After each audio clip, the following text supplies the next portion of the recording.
What hope do anti-colonial struggles have today? I think we're seeing that around us every day in the Gaza Strip, and the situation with the Palestinians highlights the world we live in, which doesn't uphold principle, is completely hypocritical, especially the West, in terms of applying its own sort of principles and values that it's gone on about for years and lecturing the rest of the world. I think it's going to require really going back to the drawing board, really rethinking strategies. I think the strategies that the Sahrawis and the Polisario have been using are no longer effective, and they kind of almost need personally their own internal revolution to kind of renew.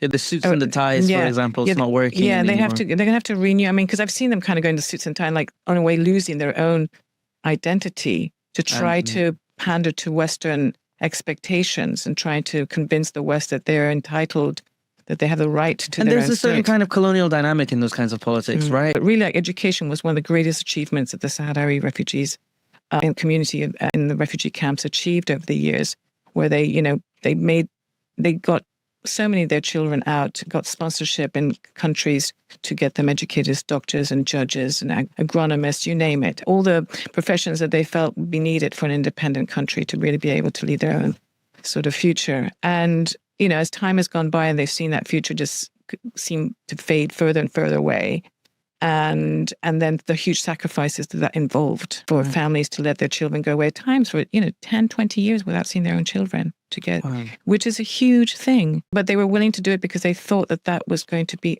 important and necessary to achieve. They really believed in international law, right? 100%. I mean, this is what kills me, because they've really